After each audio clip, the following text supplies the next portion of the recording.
Here's Goodnight Olive making her move to take the lead by a head around the far turn.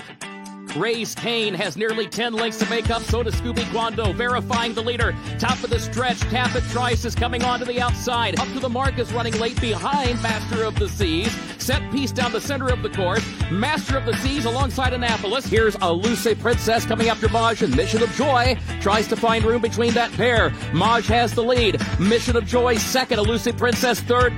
The champ in front. Goodnight Olive chased all the way. Cabot Trice! Cabot Trice wins the Toyota Bluegrass. Welcome in, everyone, to the Keeneland Look Ahead podcast. Jeremy Plunk here from Horse Player. Now we've got Thursday, the 17th of October. I always tell you, it's the days of the week and the numbered days that get me screwed up here this time of year. 17th card. We've got 9 races for you coming up on day 10 of the meet. We're now past the halfway point. 9 days in the books for this 17-day session. Forecast tomorrow, sunny skies, temps in the low 60s, so it should be a great day for racing.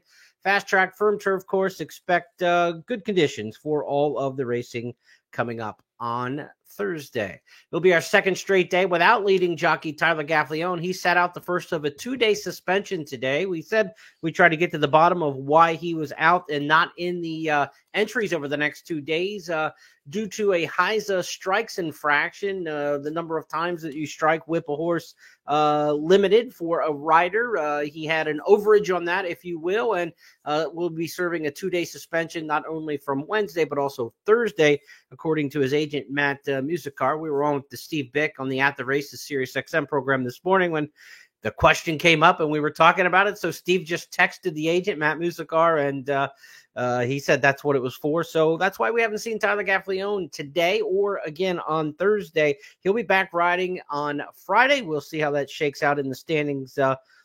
Bigger deal for him than it is for the handicappers. But I'll tell you, as you adjusted and handicapped the program today, 8 races on the program, 8 different jockeys won races, 8 different trainers. Nobody even with a double on today's card.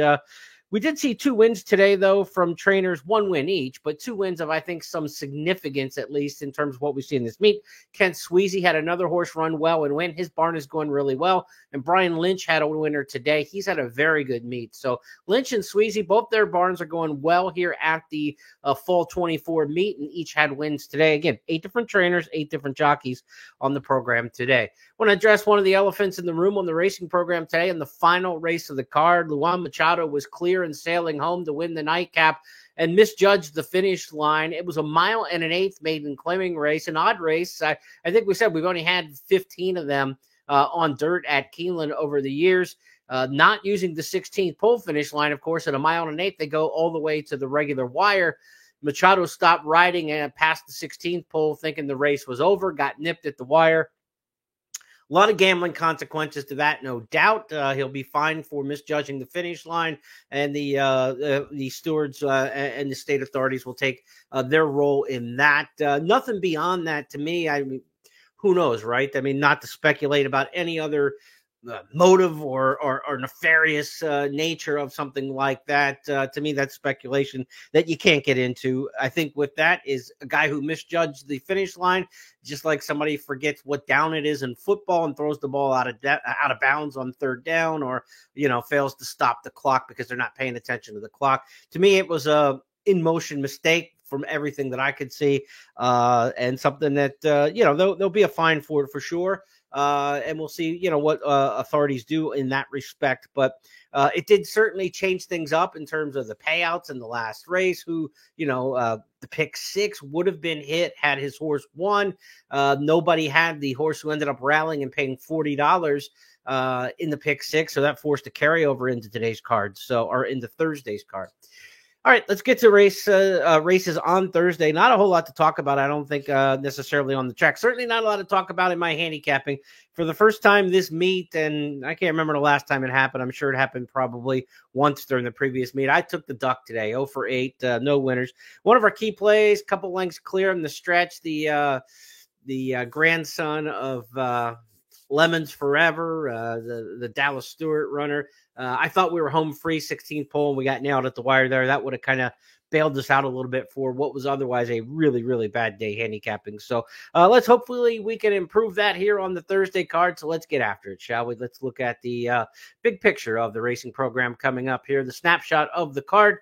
We've got 9 races on the Thursday card, 8 on Wednesday. We up it to 9 on Thursday. Pick 5 starts in race number 1. We've got a pick 4 starting in the second, early pick 4. The pick 6, 18,890, the carryover because of that last race finish. So 18,890 in the $1 pick 6. That begins in race number 4. The Keeneland Turf pick 3 is back. There were only 2 turf races on Wednesday. We've got 3 of them for you on Thursday. So races 4, 6, and 8 will be the Keeneland Turf pick 3. I've got key plays coming up in successive races 5, 6, and 7. Race 5 is also going to start the late pick 5. So that's the swing race on the card.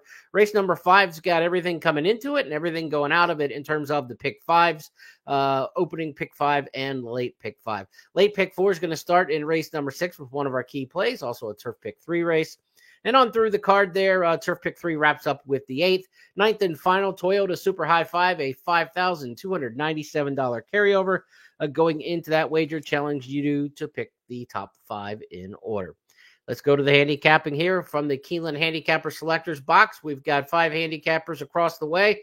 A lot of love for Bostonian in here. Bostonian's probably the most picked horse who's never run at Keeneland.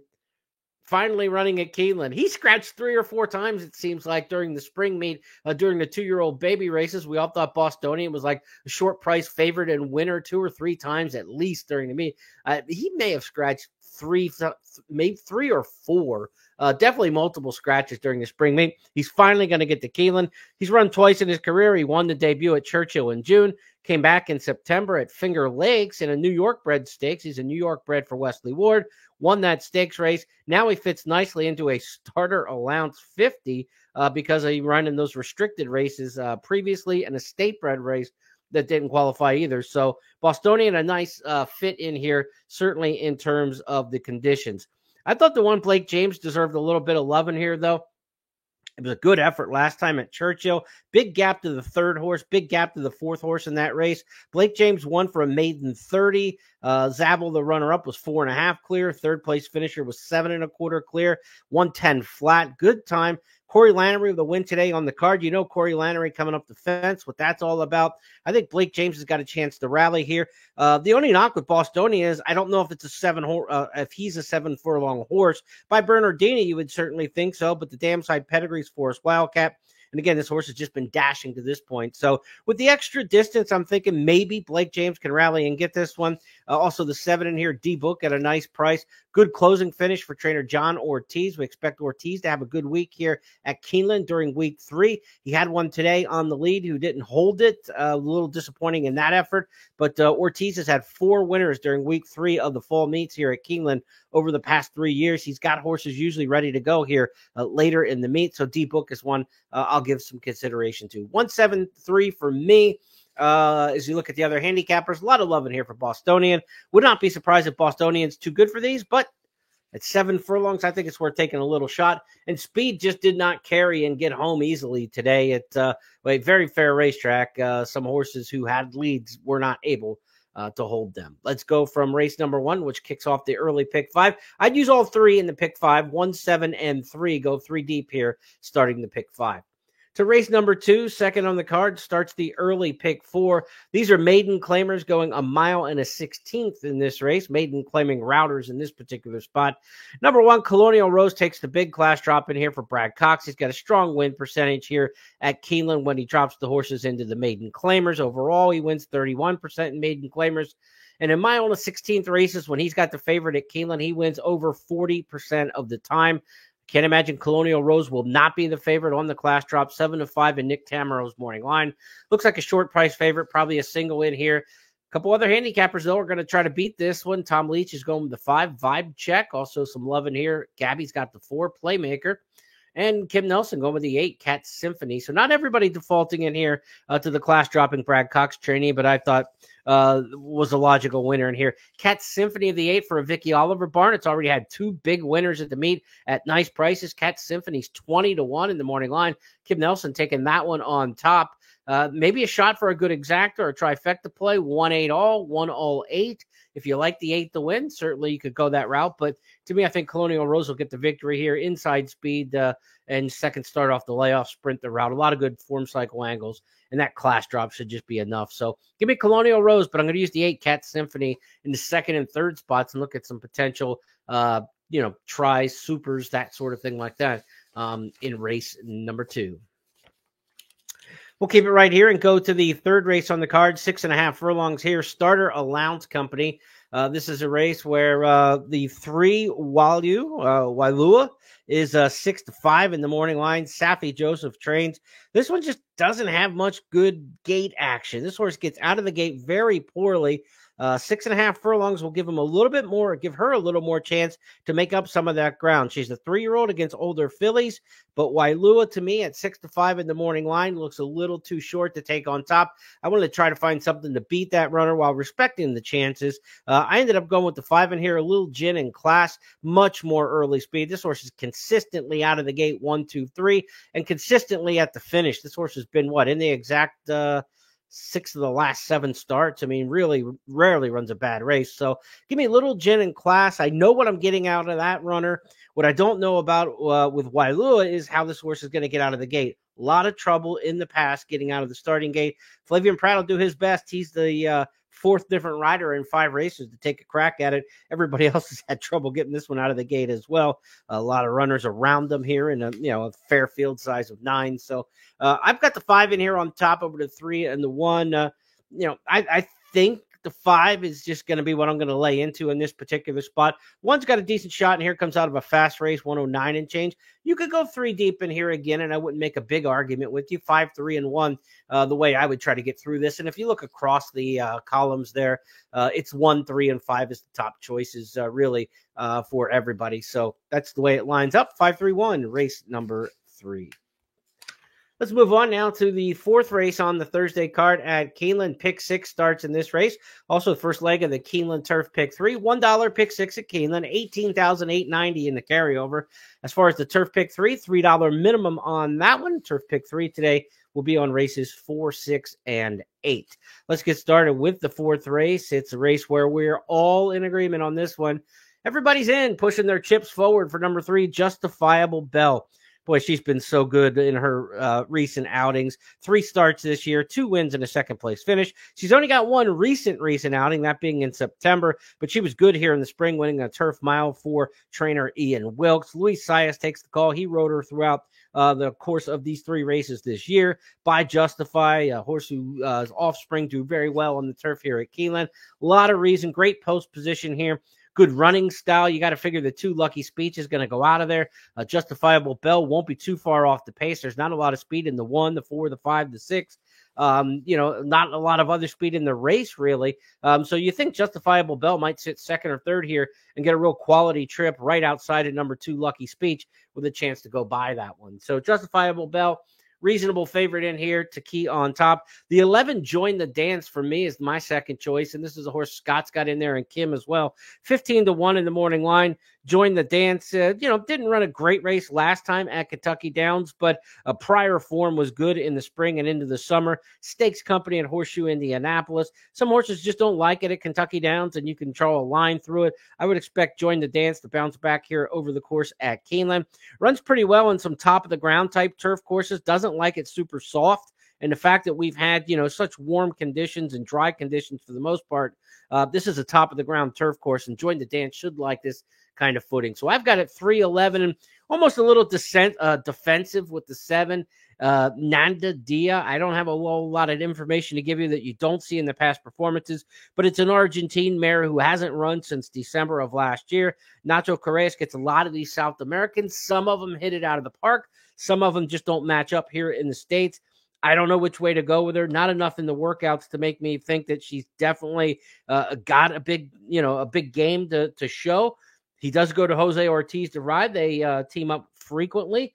at a nice percentage. 46 teamed up mounts for Ortiz and Correas over the past 2 years, 24% according to the racing form. So Nanda Dia, I'm not quite sure what to do that one, but I think Justifiable Bell is a legit single. So if we talk about maybe 3 deep in some of these other races leading into this, I think Justifiable Bell is a place where you can get that single. And again, like we had in one of the earlier races there might be a favorite in this race, but with the 11 join the dance at 15-1 potentially, in the exotics, you're looking at a 3-11 all, 3-0-11, try to get a little extra bingo in there.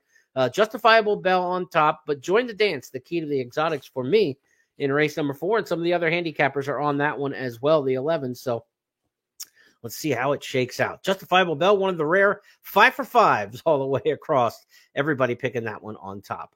Let's go to the 5th race on the card. It's our swing race on this 9-race program. First of our 3 key plays on the program as well, and this will start the late pick 5. It's a swing race because it ends the early pick 5 as well, and we'll kick off the late pick 5. I think you go too deep in this particular spot. My key play in here is number 9, Speechless. The Rudy Brisset barn has been red hot at the meet. Everything he sends out is running well. If you look at the horse's past running lines, you've got one excuse you draw a line through and one race that looks a lot better on paper. We'll make the case here for Speechless. The career debut for Speechless wasn't a bad effort at all. 5th beaten 10 1/4 lengths. You say that doesn't look that great. The winner that day at Ellis Park was East Avenue, who won by 8 lengths easily. East Avenue came back and romped here in the Grade 1 Breeders' Futurity. So that was a pretty good effort for Speechless. And with traffic trouble in there, ended up getting promoted up to 4th because of some interference from another runner. So Speechless actually was a pretty good debut runner, and then bumped hard at the start and just fell apart in the race trying to get in makeup mode at Churchill, and then threw in the towel as the 8-5 favorite in the second career start. This one's by Street Sense. I like the Street Senses in these elongated sprints at Keeneland. The 9 Speechless, one of my key plays early in the card. I think this horse is going to come flying with the run under Jose Ortiz, my top choice in race number 5. I'll use him with the 3 in here. Uncle Jim, a first-time starter for Brad Cox. $240,000 City of Light colt. A decent work tab here, consistent, not a lot of huge breaks in the workout tab, and this horse has been kind of aimed right towards this meet at Keeneland. Probably would have liked to seen a work there towards the end of September. There was a 14-day gap. I don't know in that September to October 4th break there if the work was just missed by the clockers, but Uncle Jim came back with a bullet workout after that 2-week absence, 14-day absence on October 4th, and ran a big 59-3 breeze from the gate. So you expect this first-time starter to be able to run in the LaPenta colors with Matacat Stable. 3 Uncle Jim's certainly to be respected. 9-3 for me, 2 deep in this particular race, and it's one of my key plays of the day. I'm going to take the 9 on top in here, and I think we'll get a fair price because I think they're going to bet Uncle Jim in this particular spot. And they'll probably also bet the 5 in here a little bit too. Cocktails and Kringle are runners who had 2 starts and ran pretty decent in both of them. So let's see if we can't get anywhere around 7-2 on Speechless. And I'll be happy to take that one. 9-2 in the morning line would certainly be fine with me. 5 handicappers, 5 different picks in this race. The 1, the 2, the 3, the 5, and the 9 all get a top selection from somebody in this particular spot. So, maybe a price will hold here where there is no just congealed public opinion in here. Uncle Jim at 3-1 in the morning line, the first-time starter. See what the public does with that one. We did see a Brad Cox first-time starter bet down 4-5 on Sunday, I believe, and faded and barely held on. I think ended up 3rd, may have got photoed out and ended up 4th in there. And Cox got beat at 2-5 today in the first race on a big class dropper. So just because Brad Cox horses are really live on the tote board and getting hammered down doesn't give him any more level of certainty. But I will say this, when the Cox horse got beat today at 2-5, I was surprised. Looked at the meet. I mean, he had 10 favorites at the meet. At this point, 5 of them were winners. So he was hitting 50% with his favorites. So it's not like he's like vastly underperforming. You just remember when a Brad Cox 4-5 shot gets beat or a 2-5 shot gets beat. But I think he's now 5 for 11 at the meet with favorites. So nothing wrong with that percentage at all, hitting 54% with his favorites. Brad Cox will probably be bet here again in race number 5 with the 3, Uncle Jim. But one of my key plays, we're going to go to the outside of the gate with number 9, Speechless there in race number 5. Let's move on to the 6th race on the card coming up. Next, we'll start the late pick 4, the second leg of the Keeneland Turf pick 3. And my second key play on the card comes up here. And I'm going to go in this turf sprint to the 7 in here. Finster will be my top choice. Let's look how the other handicappers line up here in the 6th race. Finster also picked on top by Gabby, picked second by everybody else. So Finster 6-1 in the morning line. Picked first or second by every handicapper. We're probably not going to see the 6-1. This horse will probably get bet a little more. The reason I like the 7 Finster in here comes out of a really, really good race. Didn't break that great, but then got right up into the mix and was battling in 108-4 behind Bill Au. Bill Au's a really talented 3-year-old sprinter.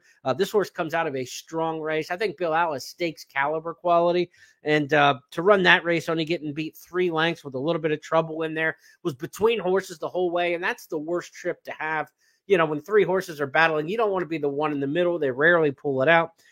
So Finster had a tough trip last time, being between horses for a long part of the journey. I think here, Finster, if can get clear, Flavian Pratt now the rider taking over for Bejarano. So now they move right up to a top A-list national jockey. Finster, to me, I think the one to beat in here. 6-1 in the morning line? Probably not. But where do you want to take the price? Probably, I'd say down as low as 10-horse field, 2-1. I'd take this horse at 2-1, much less 6. So we'll see what the price holds on Finster. As for the others in this race, who might you use in here? The 4 Double Clutch, picked by a couple of 3 of the handicappers on top. Double Clutch, 7-2 in the morning line. A horse who's had some hits, some miss on the turf here at Keeneland, but has done okay overall over the course and shortens the trip from a mile and 7 furlong races. We'll see if Double Clutch has the same kind of speed sprinting.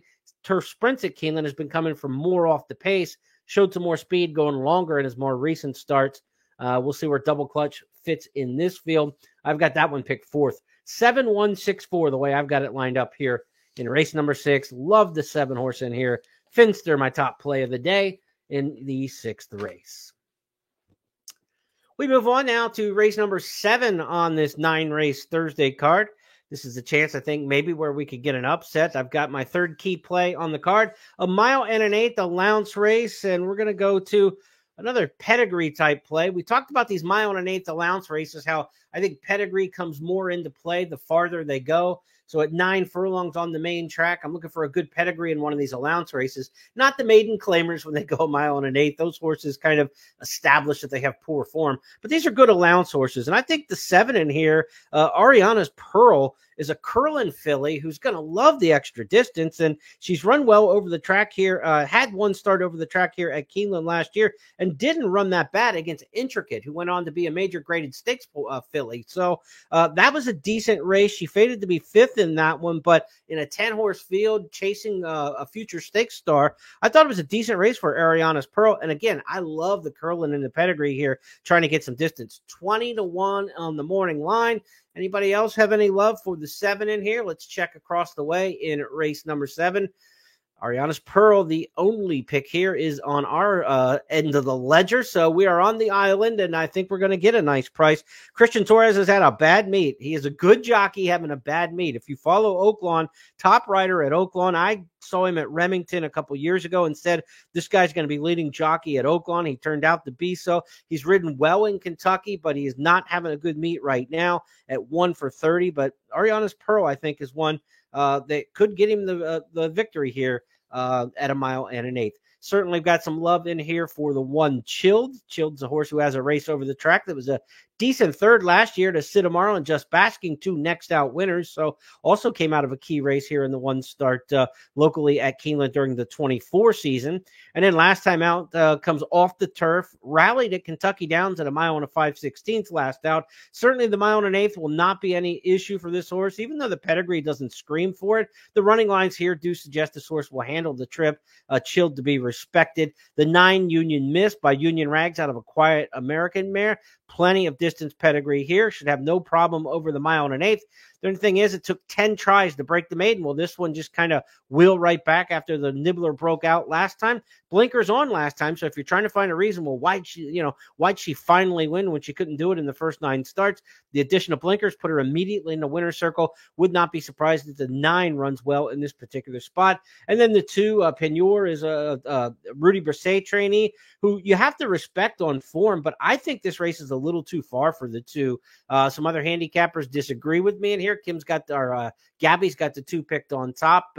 Kim's got the 2 second. Scott's got the 2 second. I think of the horses in this race that I think are the major contenders are 7, 1, 9, and 2.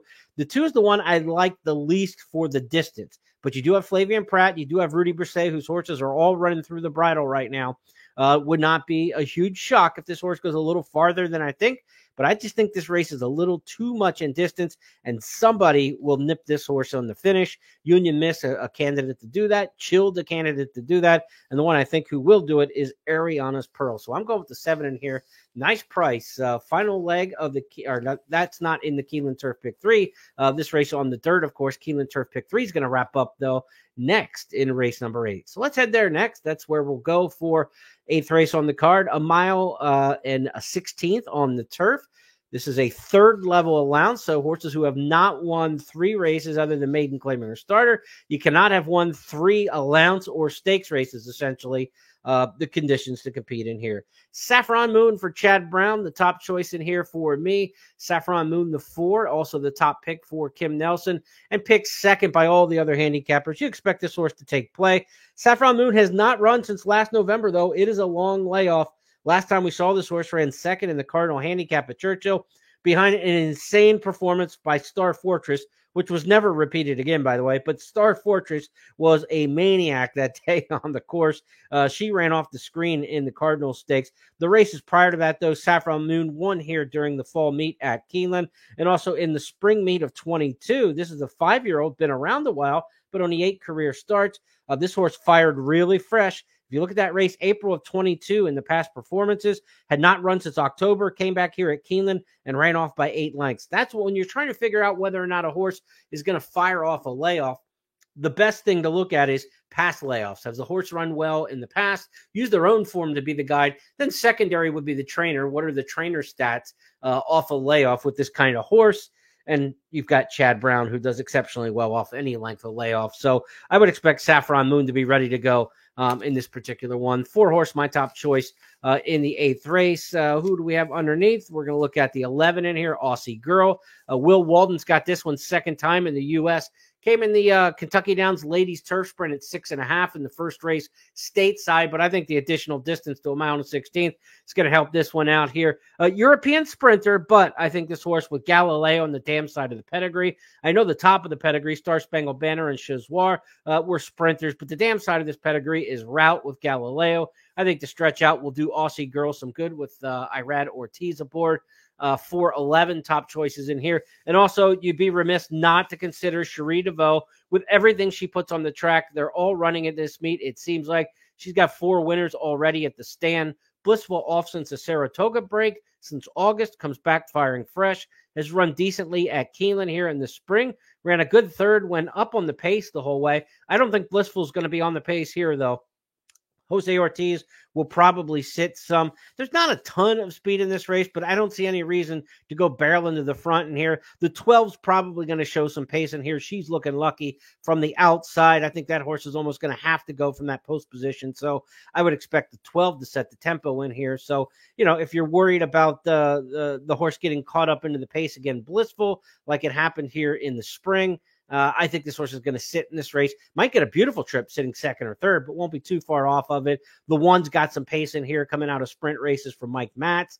You could see that filly up. So 1 and 12 from the extreme post positions probably make sure that there's a decent tempo in this race. Whenever you have horses who are farthest inside or farthest outside and have early speed, they almost always have to go faster than they normally would, because from the inside, you want to secure that position and don't let anybody come down over you. From the outside, you got to start clearing horses so you don't lose a ton of ground going into the far turn. So if you're trying to project how the pace of a race is going to shape up, not only do you look at who's got the early speed and the propensity to go to the front in races, but what are their post positions? Are they extreme inside? Are they extreme outside? You can almost say this race with the 1 and the 12 as the primary speed, this race is going to go a little bit faster than you might think. So a finisher in this race might have a good shot here coming from out of it. If you like a deep closer in this race, it might be music to your ears, because you might get that kind of pace with speed out of the 1 and the 12 as they come together and try to converge going into the clubhouse turn. We could be looking at a pretty hot pace here in the 8th race. Let's go to the ninth and finals. We wrap up this Thursday card. Toyota Super High Five carryover, $5,297. Pick the top 5 in order. You'll do so here in a mile and a 16th maiden special weight race. These are older horses. Race number 9. I'm going for the 5 in here, Duke of Duval. I guess some fans of Jacksonville Jaguars, Duval. We'll see here. The Duke of Duval is by Arrowgate, adds blinkers for the first time. Beaten favorite last time when running against Know Who You Are. The 5 and the 6 both come out of the same race at Churchill Downs. I thought that was a pretty good race. Now you get Irad Ortiz in the saddle. Tyler Gaffalione, who's off mounts again, serving that suspension tomorrow. Duke of Duval will go from Gaffalione to Irad Ortiz. That's a fortuitous pickup. Irad had a win today on a horse that would have normally been a Tyler mount as well. Give me Duke of Duval, the 5 over the 6 to come out of the same race.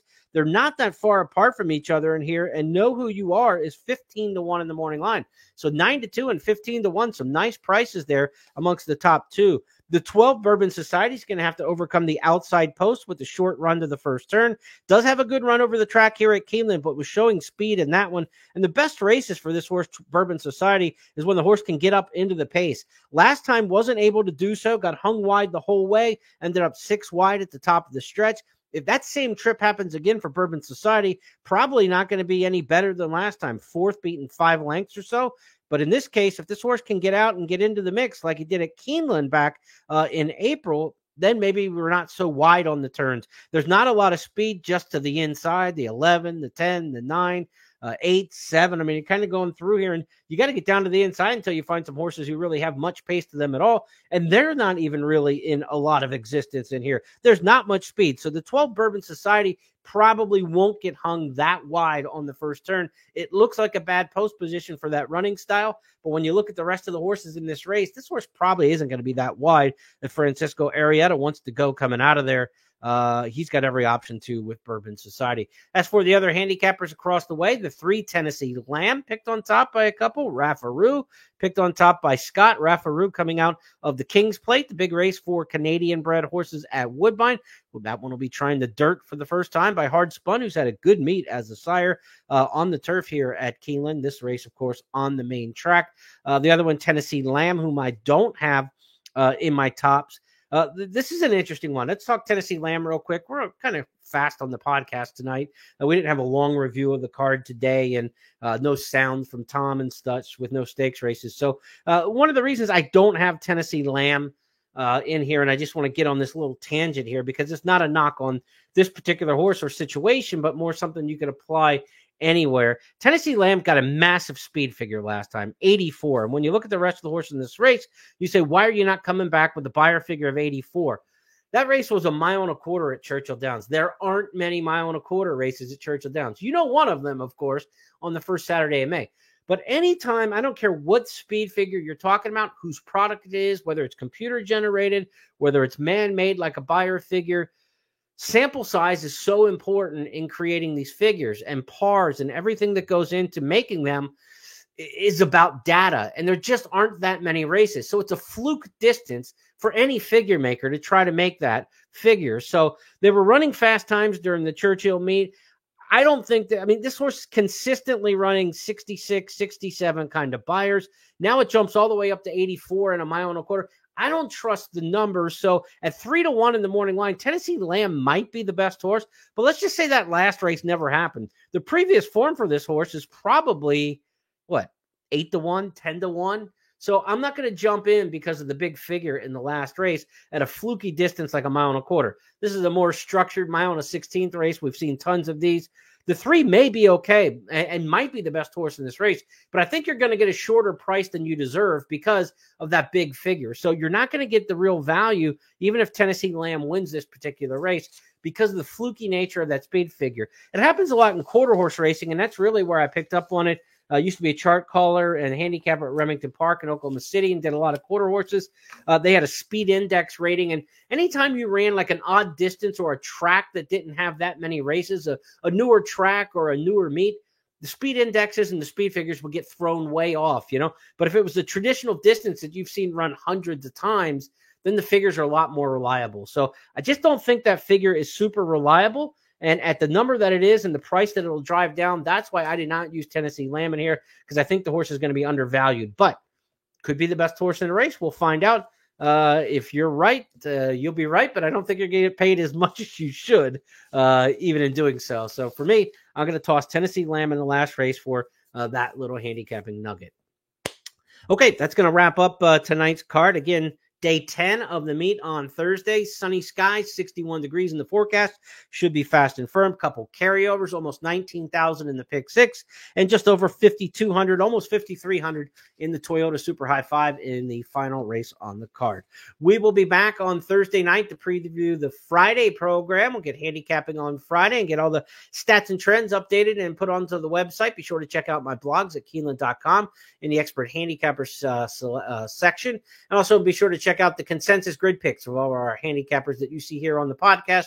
You can print them out. It has an easy print function for you off the website at Keeneland.com. And if you're in the app for the Keeneland Racing app, you get a lot of that information, stats and trends and blog information through the app as well. So a lot of great places to check it all out. I'll be back with you tomorrow night. Until then, have a great night, everybody, and we'll talk soon.